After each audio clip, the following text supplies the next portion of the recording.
محمد الرسول اللہ صلی اللہ علیہ وآلہ وسلم کی ذات ببرکات کے لیے رزق کے حوالے سے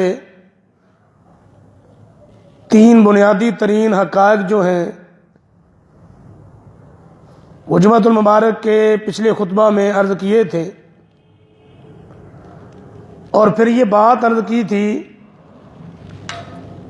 کہ رزق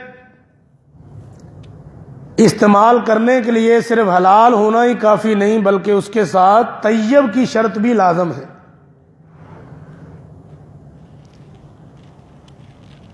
نبی مکرم جناب محمد الرسول اللہ صلی اللہ علیہ وآلہ وسلم کا وظیفہ بھی یہی ہے۔ آپ صلی اللہ علیہ وآلہ وسلم نے دنیا والوں کو بھی یہی پیغام اللہ تعالیٰ کا پہنچایا ہے، جو کہ میں نے خطبہ مسنونہ کے بعد سورہ اعراف کی آیہ مبارکہ پڑھی، اس کے اندر اللہ تعالیٰ نے وضاحت کی ہے، میں الذین یتبعون الرسول النبی الامی الذی، وہ لوگ جو پیروی کرتے ہیں رسول جو کہ امی ہیں۔ کیا کمال کی بات ہے کہ جو لوگوں کے لیے بات عیب ہے وہی بات نبی مکرم جناب محمد الرسول اللہ صلی اللہ علیہ وآلہ وسلم کی عظمت شان ہے۔ ہم میں سے کسی کو کوئی کہے کہ یہ ان پڑھ ہے تو ہمارے لیے یہ بات عیب ہے، لیکن نبی پاک صلی اللہ علیہ وسلم کی یہ عظمت ہے، نبی الامی، کہ دنیا میں آپ کسی سے پڑھے ہوئے نہیں ہیں، اور یہ دلیل ہے قرآن پاک کی منزل من اللہ ہونے کی۔ اللہ تعالیٰ نے فرمایا وما كنت تتلو من قبله من کتاب ولا تخطه بيمين اذا لارتاب المبطلون، آپ اس سے پہلے نہ پڑھنے والے تھے نہ لکھنے والے تھے، اور اگر ایسا ہوتا تو پھر یہ باطل پرست قرآن پاک کے اندر شک کرتے، یہ تو پڑھنا جانتا ہے لکھنا جانتا ہے لہذا اپنی طرف سے کوئی بنا لایا ہے۔ تو یہ کسی سے نہ پڑھنا آپ کی شان اور عظمت ہے،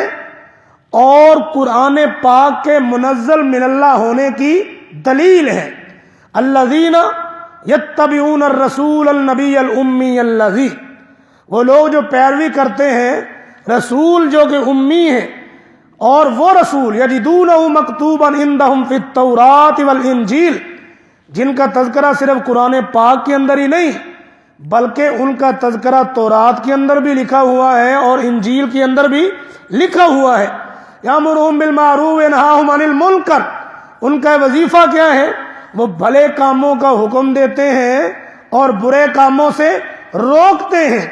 اور ان کا وظیفہ کیا ہے؟ وَيُحِلُّ لَهُمُ الطَّيِّبَاتِ وَيُحَرِّمُ عَلَيْهِمُ الْخَبَائِثَ،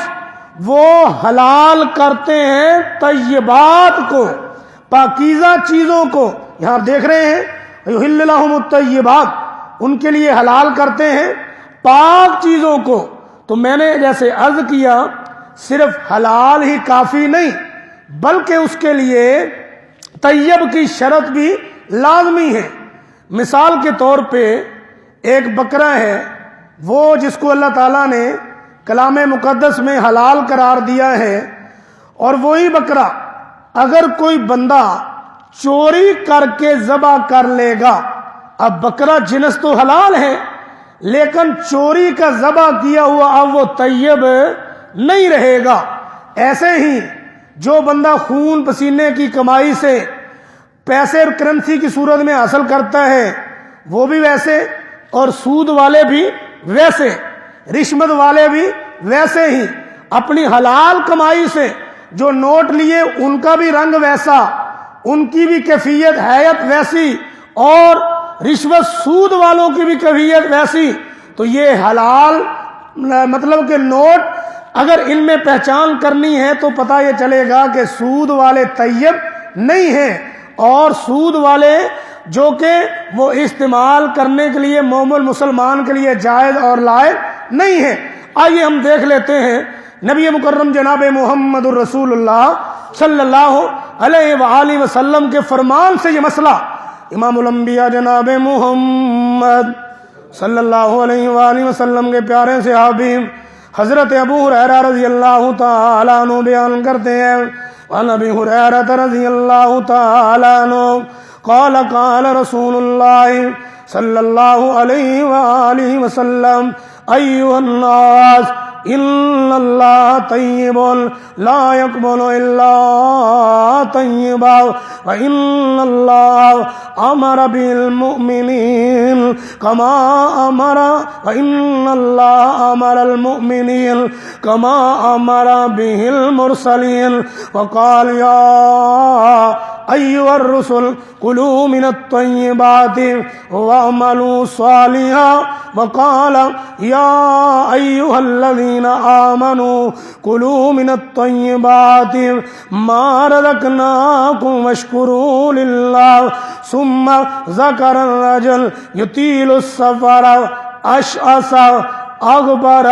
یمد یدیہ الی السماء یا ربی یا ربی وَأَنَّ یا ربی یا ربی مطعمہ حرام ومشربہ حرام وملبسہ حرام وغذی بالحرام فَأَنَّى يُسْتَجَابُ لِذَلِكَ رواہ مسلم فی کتاب الزکوٰۃ۔ نبی مکرم جناب محمد صلی اللہ علیہ وآلہ وسلم کا یہ فرمان عالی شان جو میں نے تلاوت کیا ہے مسلم شریف کتاب الزکوٰۃ کے اندر موجود، راوی جیسا کہ معلوم ہوا حضرت ابو ہریرہ رضی اللہ تعالی عنہ ہے، وہ بیان کرتے ہیں کہ رسول اللہ صلی اللہ علیہ وآلہ وسلم نے فرمایا اے لوگو بے شک اللہ طیب ہے اور طیب چیز کوئی اللہ پسند کرتا ہے، طیب چیز کوئی اللہ قبول کرتا ہے۔ ان اللہ طیب لا يقبل الا طیبا، بے شک اللہ طیب ہے اور طیب ہی کوئی اللہ قبول کرتا ہے۔ یہاں پر یہ بات بھی یاد رہے عمل طیب ہوگا تو اللہ کے ہاں قابل قبول ہوگا، صدقات و خیرات طیب ہوں گے تو اللہ کے ہاں قابل قبول ہوں گے، حتیٰ کہ ہمارا جو کلمہ ہے ہم جو پڑھتے ہیں وہ بھی طیب ہے، اس لیے اللہ کے ہاں قابل قبول ہے۔ اللہ مال کے ارض و سما خالق کائنات نے کلمہ کے بارے میں فرمایا کماسالی اللہ پاک نے کماسالی طیب کشجر طیب، اللہ پاک نے کلمہ طیبہ کے بارے میں یہ مثال دے کے بیان فرمایا کہ یہ جو کلمہ ہے اس کی مثال ایک پکیزہ درخت کی طرح ہے جو کہ اصلها ثابت وفرعها فی السماء، جس کی جڑیں زمین میں مضبوط ہیں اور اس کی شاخیں جو ہیں آسمان کی طرف بلند و بالا ہیں۔ یعنی جو بندہ یہ کلمہ طیبہ پڑھ لیتا ہے دنیا میں اللہ تعالیٰ اس کو ٹھکانہ مضبوط عطا کر دیتے ہیں، زندگی پر سکون عطا کر دیتے ہیں اور اس کی عظمت کے پھریرے دنیا کائنات میں لہرا دیتے ہیں۔ جو بندہ کلمہ طیبہ کا اقرار کرنے والا بن جاتا ہے، ہم اپنی بیٹی کے لیے لڑکا ڈھونڈتے ہیں وہ اعلیٰ ہو، عرفہ ہو، اچھا ہو، اللہ پاک نے اس بات کا بھی تذکرہ قرآن پاک میں فرمایا الخبیثات للخبیثین والخبیثون للخبیثات والطیبات للطیبین والطیبون للطیبات۔ خبیث مرد خبیث عورتوں کے لیے، خبیث عورتیں خبیث مردوں کے لیے،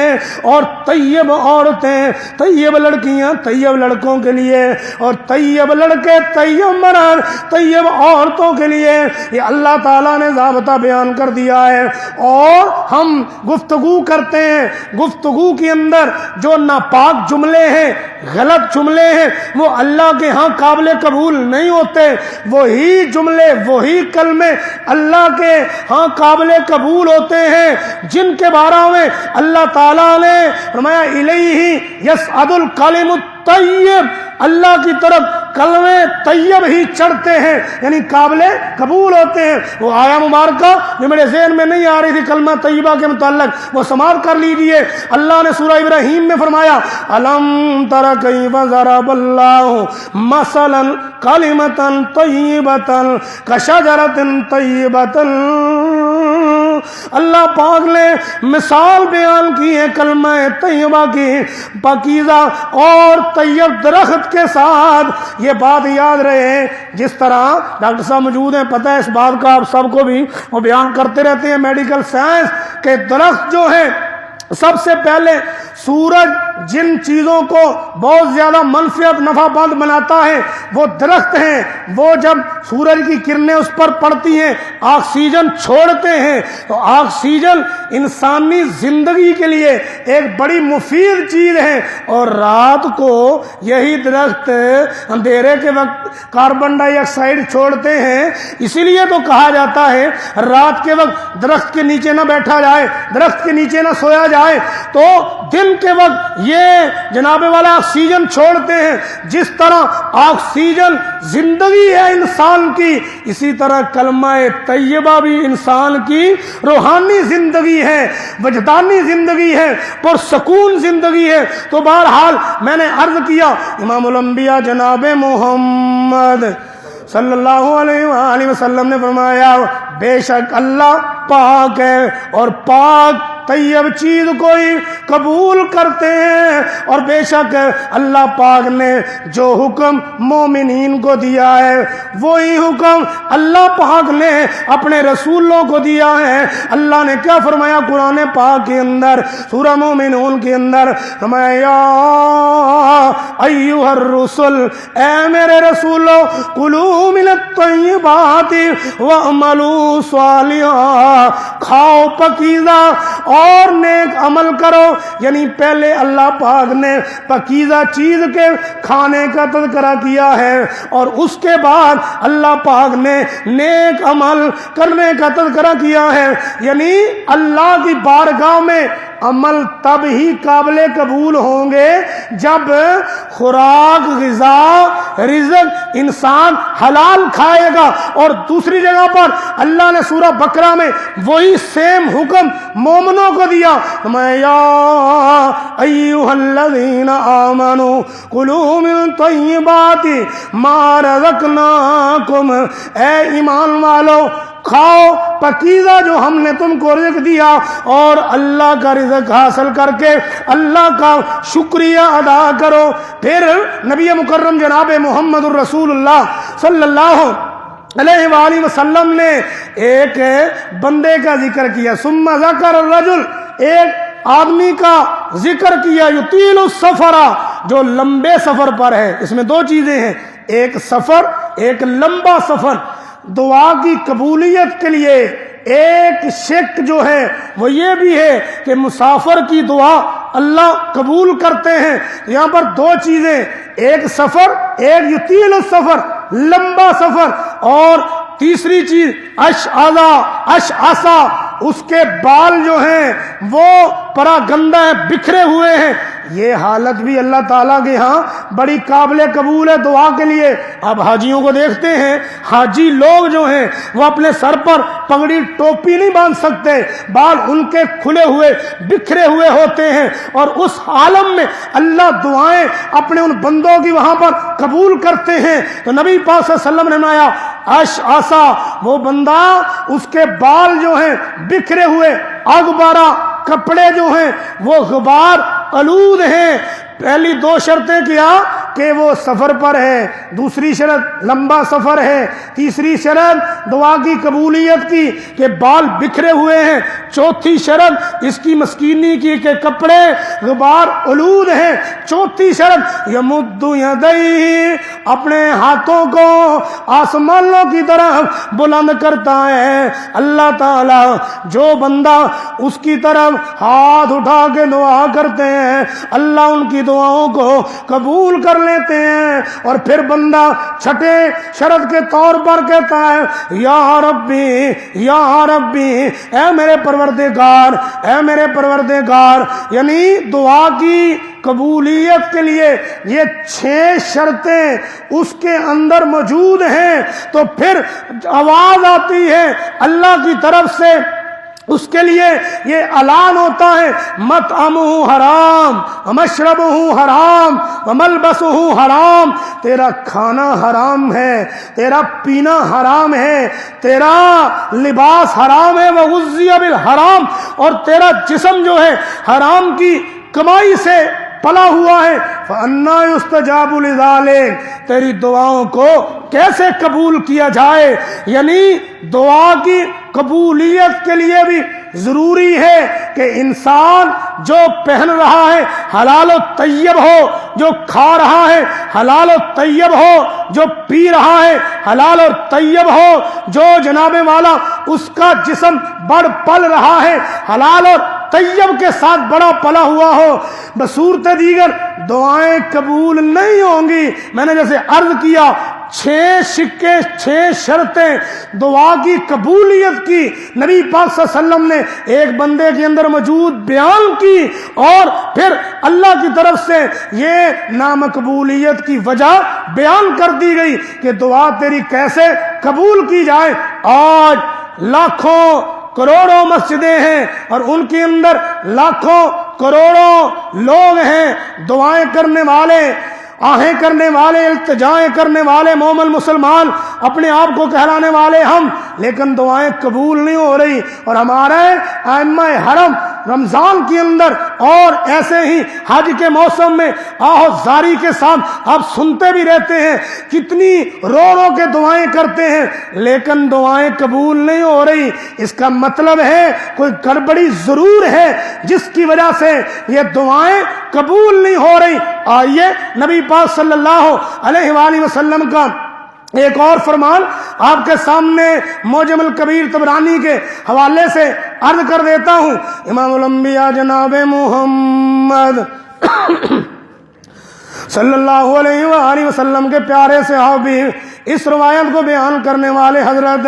عبداللہ بن عباس رضی اللہ تعالیٰ عنہ، حدیث اس طرح وعن ابن عباس رضی اللہ تعالیٰ عنہ قال تلیت هذه الآية ان رسول اللہ صلی اللہ علیہ وآلہ وسلم یا ایها الناس کلوا مما فی الارض حلالا طیبا، فقام سعد بن ابی وقاص رضی اللہ تعالیٰ عنہ فقال یا رسول اللہ صلی اللہ علیہ وآلہ وسلم ادعو اللہ ان یجعلنی مستجاب الدعوات، فقال رسول اللہ صلی اللہ علیہ وآلہ وسلم یا سعد اطب مطعمک مستجاب الدعوات، فوالذی نفس محمد بیدہ ان العبد لیقذف اللقمۃ الحرام فی جوفہ ما یتقبل منہ عمل 40 یوما، وایما عبد نبت من السحت نبت اللحم من السحت او الربا فالنار اولی بہما، رواہ الطبرانی فی معجم الکبیر۔ نبی مکرم جناب محمد صلی اللہ علیہ وآلہ وسلم کے پیارے صحابی حضرت عبداللہ بن عباس رضی اللہ تعالی عنہ بیان کرتے ہیں کہ رسول اللہ صلی اللہ علیہ وآلہ وسلم تشریف فرمائے، آپ کے سامنے یہ آیہ مبارکہ تلاوت کی گئی، یا ایھا الناس، اے لوگو، کلوا مما فی الارض حلالا طیبا، کھاؤ حلال اور پاکیزہ، یعنی پوری انسانیت کو اللہ کی کی طرف سے حکم دیا جا رہا ہے کہ اللہ تعالیٰ نے جو تمہارے لیے حلال اور پاکیزہ چیزیں پیدا کی ہیں ان کو کھاؤ۔ تو حضرت سعد بن ابی وقاص رضی اللہ تعالیٰ عنہ جو اس مجلس میں بیٹھے ہوئے تھے وہ کھڑے ہو گئے اور عرض کرنے لگے اللہ کے پیارے حبیب علیہ الصلاۃ والتسلیم آپ دعا کریں کہ اللہ مجھے مستجاب الدعوات بنا دے، یعنی میں جو بھی دعا کروں اللہ میری دعا کو قبول کر لے۔ اس سے ایک مسئلہ تو یہ معلوم ہوا کسی زندہ شخص سے یہ کہا جا سکتا ہے کہ آپ میرے لیے دعا کریں، یعنی دعا کی درخواست کسی مومن بھائی مسلمان بھائی سے کی جا سکتی ہے، جس طرح کی حضرت سعد بن ابی وقاص رضی اللہ تعالیٰ عنہ نے نبی پاک صلی اللہ علیہ وسلم سے یہ عرض کی اور التجا کی۔ اور دوسرے نمبر پر نبی مکرم جناب محمد صلی اللہ علیہ وآلہ وسلم نے یہ نہیں فرمایا کہ میں نے آپ کی طرف دیکھا جا تو مستجاب الدعوات بن گیا، میں تجھے کہتا ہوں جا تو مستجاب الدعوات بن گیا ہے، جس طرح آج کہتے ہیں فلاں کی نظر کرم سے فلاں جو ہے مرتبے پر پہنچ گیا، فیض یاب ہو گیا۔ نہیں، نبی پاک صلی اللہ علیہ وآلہ وسلم نے یہ نہیں فرمایا کہ جا تو میری نظر کرم سے مستجاب الدعوات ہے، بلکہ فرمایا نہیں میں تجھے ایک نسخہ بتاتا ہوں، ایک نسخہ بتاتا ہوں اے سعد وہ کر لے تو مستجاب الدعوات ہو جائے گا۔ وہ نسخہ کیا ہے؟ اطب مطعمہ کا، اے سعد اپنے کھانے کو حلال کر لے، پاک کر لے، تو مستجاب دعوات بن جائے گا۔ اور آگے نبی مکرم جناب محمد صلی اللہ علیہ وآلہ وسلم نے فرمایا اس ذات کی قسم جس کے قبضہ قدرت میں محمد صلی اللہ علیہ وآلہ وسلم کی جان ہے، ان العبد بے شک کوئی بندہ لیقذف اللقمۃ الحرام فی جوفی اپنے پیٹ میں ایک لقمہ حرام کا ڈال لیتا ہے، ما یتقبل منہ عمل 40 یوما، اس کا اللہ کے ہاں 40 دن کوئی بھی عمل قابل قبول نہیں ہوتا۔ یعنی ایک لقمہ حرام کا کھانے سے نماز قبول نہیں ہے، روزہ قبول نہیں ہے، عمرہ قبول نہیں ہے۔ ایک لقمہ حرام کھانے سے 40 دن کا ذکر و اذکار قبول نہیں ہے، صدقات و خیرات قبول نہیں ہے، اللہ اللہ کرنا قبول نہیں ہے۔ یعنی عمل کا لفظ نبی پاک صلی اللہ علیہ وآلہ وسلم نے بیان فرمایا ہے کہ جو بندہ ایک لقمہ حرام کا اپنے پیٹ میں ڈال لیتا ہے اللہ 40 دن اس کا کوئی بھی عمل قبول نہیں کرتے۔ اور آگے نبی پاک صلی اللہ علیہ وآلہ وسلم نے فرمایا ایما العبد نبت لحمہ فی السحت او الربا، جون سا بندہ جس کا گوشت حرام اور سود کھا کے پلا بڑا ہو فالنار اولا بہا، اللہ تعالیٰ کی طرف سے اس کے لیے آگ ہی کافی ہے، یعنی ایسے گوشت کو آگ جلائے گی یہ بندہ جہنم کا ایندھن بن جائے گا۔ تو نبی پاک صلی اللہ علیہ وآلہ وسلم نے حضرت سعد رضی اللہ تعالی عنہ سے فرمایا اگر چاہتے ہو ہر دعا بارگاہ الہی میں مقبول ہو جائے اس کے لیے ضروری ہے اطب مطعمہ کا، تو اپنے کھانے کو پاک کر لے۔ اور ایسے ہی اگر کوئی بندہ چاہتا ہے اس کی نمازیں قابل قبول ہوں، اگر کوئی چاہتا ہے صدقات و خیرات ذکر و اذکار بارگاہ الہی میں قبول ہو جائیں تو اس کو بھی چاہیے کہ وہ اپنے پیٹ میں حلال لقمہ ڈالے، اپنے پیٹ میں حلال کھائے۔ اور یہ تو عبادات کی بات ہے، یہ تو جناب والا دعاؤں کی بات ہے۔ امام بخاری محمد بن اسماعیل بخاری رحمت اللہ علیہ ان کی فقاہت، ان کی سوچ اور ان کا جناب والا نبی پاک صلی اللہ علیہ وآلہ وسلم کے فرامین کے بارے میں دماغ اور ذہن اللہ تعالیٰ نے کس طرح کا بنایا، آج کے خطبے کی یہ بات لے کے جائیں اور پلے باندھ کے جائیں جو امام بخاری رحمت اللہ علیہ نے کتاب الایمان کے اندر ایک نبی پاک صلی اللہ علیہ وآلہ وسلم کا فرمان نقل کیا ہے، اس کے حوالے سے کہ حلال کھانا کتنا اہم ہے اور کتنا ضروری ہے۔ آئیے پہلے وہ نبی پاک صلی اللہ علیہ وسلم کا فرمان پڑھ لیتے ہیں، حدیث پڑھ لیتے ہیں۔ حدیث اس طرح بان عامر قال سمعت نعمان بن بشیر رضی اللہ تعالی عنہ یقول سمعت رسول اللہ صلی اللہ علیہ وآلہ وسلم یقول الحلال بین والحرام بین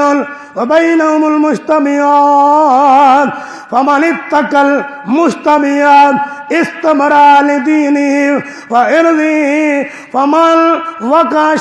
في الشبهات قرائن يرى حول الحمى ألا إن لكل ملك عمل ألا إن الله في أرض المحارمة ألا إن في الجسد مضغة فإذا صلحت صلحت جسد كله وإذا فسدت جسد كله ألا وهي القلب رواہ البخاری فی کتاب الایمان۔ میں پوری روایت آپ کے سامنے پڑھ چکا ہوں، لیکن اس پوری نبی پاک صلی اللہ علیہ وآلہ وسلم کے فرمان کے اندر لفظ ایمان کا تذکرہ نہیں ہے، لیکن امام بخاری رحمت اللہ علیہ اس نبی پاک صلی اللہ علیہ وآلہ وسلم کے فرمان سے ثابت کیا کرنا چاہتے ہیں کہ اللہ کے ہاں ایمان بھی وہ قابل قبول ہوگا جس ایمان کے بعد بندہ حلال کھانے والا، طیب کھانے والا ہوگا۔ اگر حلال اور طیب کھانے والا نہیں ہے تو اللہ کے ہاں ایسے بندے کا ایمان بھی معتبر نہیں ہوگا، کلمہ بھی معتبر نہیں ہوگا۔ آئیے اس حدیث کی ذرا تشریح آپ کے سامنے عرض کر دیتا ہوں، پھر ایک باریک نقطہ اس نبی پاک صلی اللہ علیہ وآلہ وسلم کے فرمان کے اندر ہے، وہ آپ کے سامنے گوش گزار کر دیتا ہوں۔ نعمان بن بشیر رضی اللہ تعالی عنہ بیان کرتے ہیں کہ میں نے رسول اللہ صلی اللہ علیہ وآلہ وسلم سے سنا الحلال بین والحرام بین، حلال واضح ہے اور حرام واضح ہے، کسی سے لکی چھپی اور ڈھکی چھپی بات نہیں ہے کہ حلال کیا ہے اور حرام کیا ہے۔ یہ چیزیں اللہ اور اس کے رسول نے وضاحت کے ساتھ بیان کر دی ہیں۔ وبینہم المشتبہات، اور ان دونوں کے درمیان کچھ چیزیں مشتبہ ہوتی ہیں، کچھ چیزیں مشابہ ہوتی ہیں۔ لا یعلمھا کثیر من الناس، جن کو لوگوں کی اکثریت جانتی نہیں ہے۔ تو پھر نبی پاک صلی اللہ علیہ وآلہ وسلم نے ایک نسخہ بتلا دیا، فمن اتقى من المشتبہات، جو بندہ مشابہ چیزوں سے اپنے آپ کو بچا لیتا ہے، استبرأ لدینہ وعرضہ، وہ اپنے دین کو بھی بچا لیتا ہے اور اپنی عزت کو بھی بچا لیتا ہے۔ اور جو بندہ ان متشابہات کے اندر من وقع فی الشبہات، ان مشتبہ چیزوں کے اندر اپنے آپ کو واقع کر لیتا ہے تو قرائن وہ ایسے چڑواہے کی طرح ہے، یرا حول الحما، وہ جو کہ ایک سرکاری چراگاہ کے قریب اپنی بکریاں چرا رہا ہے، یوشک ان یواقع بینہم، قریب ہے کہ اس کی کوئی بکری اس چراگاہ کے اندر منہ مار لے گی۔ اور یاد رکھیں الا ان لکل ملک حمل، بے شک ہر بادشاہ کی ایک چراگاہ ہوتی ہے، اور الا ان حم اللہ فی ارض المحارمہ، اللہ کی بھی حرام کردہ چیزیں یہ چراگاہ ہیں۔ جس طرح چرواہا اپنی بکریوں کو چراگاہ کے قریب چرا رہا ہے تو اس کو بچنا چاہیے، دور رہنا چاہیے۔ اگر قریب رہے گا تو اس کی بکریاں اور اس کی چراگاہ کے اندر منہ مار لیں گی تو معاملہ حلال نہیں رہے گا۔ تو اللہ کی چراگاہ یہ حرام کردہ چیزیں ہیں، ان کے قریب بھی نہیں جانا چاہیے، متشابہ چیزوں کے پاس بھی نہیں بھٹکنا چاہیے۔ اور اگلی بات بڑی ہی پیاری، اگلی حقیقت بڑی ہی پیاری نبی پاک صلی اللہ علیہ وآلہ وسلم نے بیان فرمائی، الا ان فی الجسد مضغۃ اذا صلحت صلح الجسد کلہ واذا فسدت فسد الجسد کلہ۔ بے شک خبردار، بندے کے جسم میں ایک ٹکڑا ہے، اگر وہ ٹکڑا صحیح رہے تو سارا جسم ٹھیک رہتا ہے، اور اگر وہ ٹکڑا خراب ہو جائے تو سارا جسم خراب ہو جاتا ہے۔ الا وہی القلب، خبردار وہ جسم کا ٹکڑا دل ہے۔ اس روایت کے اندر یہ دل کا لفظ اور اس کے بارے میں نبی پاک صلی اللہ علیہ وآلہ وسلم نے کیوں فرمایا؟ سائیکالوجی طریقے سے اس بات کو ایسے سمجھے، بندہ کوئی لقمہ اپنے منہ میں ڈالتا ہے اور اس کو دانت نرم کرتے ہیں، پھر حلقوم کے ذریعے وہ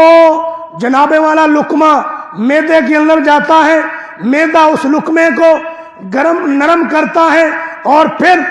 دو چیزیں بنتی ہیں، ایک تو لغدی بن جاتی ہے اور ایک فضلہ بن کے آنتڑیوں کے حوالے ہو جاتا ہے۔ جو چھوٹی سی لغدی بنتی ہے وہ جگر کے حوالے ہو جاتی ہے، اور جگر پھر اس سے خون بناتا ہے، اور وہ خون جو ہے دل کی طرف جاتا ہے، اور پھر دل اس بنے ہوئے خون کو نسوں کے ذریعے، بہترین پائپ لائن جو اللہ نے انسانی جسم کے اندر گزاری ہے، ان نسوں کے ذریعے وہ خون سپلائی ہوتا ہے دماغ کو، ہاتھوں کو، پاؤں کو، پورے جسم کو۔ تو سائیکالوجی طریقے سے نبی پاک صلی اللہ علیہ وآلہ وسلم کے فرمان کو یوں سمجھ لیجئے کہ اب یہ لقمہ معدے میں گیا، لغدی بن کے جگر پر پہنچا، جگر سے خون بنا، خون دل کی طرف گیا، اب یہ دل جو کہ خون پورے جسم کو سپلائی کر رہا ہے، اگر یہ حرام کا لقمہ ہے تو یہ سارا عمل حرام طریقے سے ہوا، اور حرام کے لقمے کا بنا ہوا خون جب دل دماغ کو سپلائی کرے گا تو دماغ غلط سوچے گا، جب یہ دل خون سپلائی کرے گا باقی جسم کو تو پورا جسم غلط عمل کرے گا، سوچے گا غلط، دیکھے گا غلط، سنے گا غلط، پکڑے گا غلط، چلے گا غلط اور حرام چیزوں کی طرف۔ تو نبی مکرم جناب محمد رسول اللہ صلی اللہ علیہ وآلہ وسلم نے یہ بات واضح کر دی کہ اگر چاہتے ہو سوچیں حلال ہو، چاہتے ہو بصارت حلال ہو، سماعت حلال ہو، ہاتھوں کی کمائی حلال ہو، پاؤں کا چلنا حلال ہو، تو اپنے پیٹ میں حرام لقمہ نہ جانے دیجئے، اپنے پیٹ میں حلال لقمہ ڈالیے۔ اس کے لیے کوشش کاوش کرنی چاہیے اور اللہ سے دعا بھی مانگنی چاہیے۔ میں نے آج کے خطبہ میں یہ بات واضح کی ہے نبی پاک صلی اللہ علیہ وسلم کے 3 فرامین سے کہ حلال ہونا ہی کافی نہیں بلکہ طیب ہونا بھی ضروری ہے۔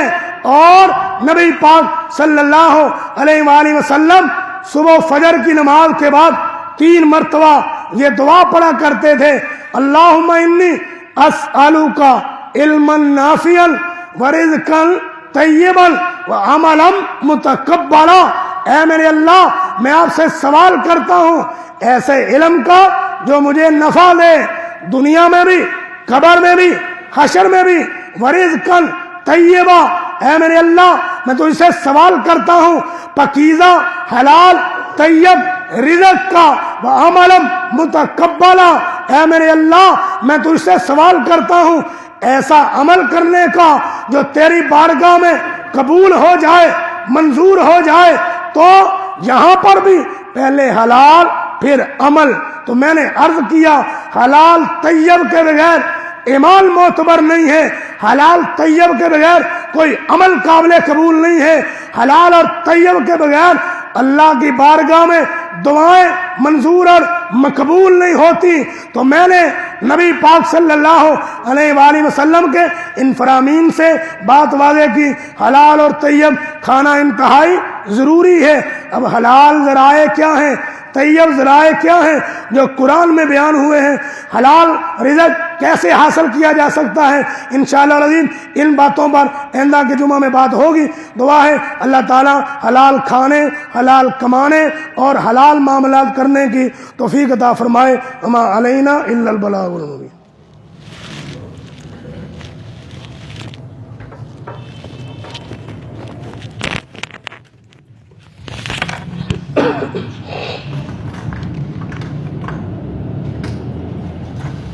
Good.